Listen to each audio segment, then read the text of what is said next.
YouTubers. As you probably know by now, I'm not afraid to tackle controversial subjects. Most Christians believe that Jesus, as the Word, has always existed. This video is about whether Jesus has always existed or if Jesus was the first of God's creation. To be clear, I have no opinion on the subject because it matters little to me. He's my Savior and Lord, no matter if he's the first of God's creation or if he's always existed. However, the early church contended with this issue a lot, and there are some texts that could be used to support the idea that Jesus had a beginning. I'm only pointing out why some people believe that Jesus had a beginning. Perhaps the most notable text that suggests that Jesus was the first of God's creation is found in the Book of Proverbs. In chapter 8, it states, "The Lord possessed me at the beginning of his work, the first of his acts of old. Ages ago I was set up at the first, before the beginning of the earth. When there were no depths I was brought forth, when there were no springs abounding with water, before the mountains had been shaped, before the hills I was brought forth.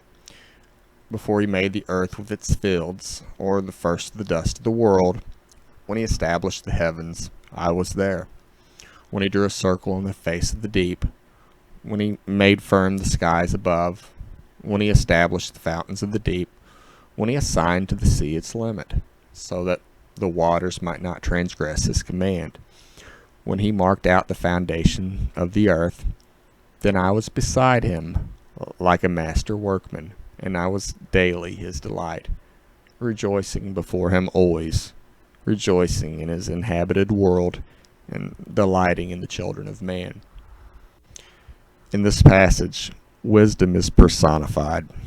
Many understand the passage to be Jesus who is speaking, since wisdom isn't viewed as a created being.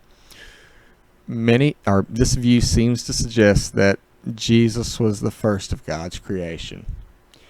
And there are other passages in the New Testament that could be used to argue this view. For example, Colossians 1:15 states, "He is the image of the invisible God, the firstborn of all creation. For by him all things were created, in heaven and on earth, visible and invisible, whether thrones or dominions or rulers or authorities. All things were created through him and for him." This idea that Christ had a beginning was a huge controversy in the early church, known as Arianism. It stood in contrast to Trinitarianism. To Arius, the issue is this: the Bible teaches clearly that Jesus is the only begotten Son of God. As Arius stated, if the Father begat the Son, he that was begotten had a beginning of existence. And from this it is evident that there was a time when the Son was not. The issue caused deep division in the church during the time of Constantine. The Trinitarian view eventually became the predominant view of the imperial church, and Arianism eventually died out, at least mostly. Arianism is still taught by some denominations today, often considered cults by other Christian denominations. For example, both Mormons and Jehovah's Witnesses teach that Christ had a beginning.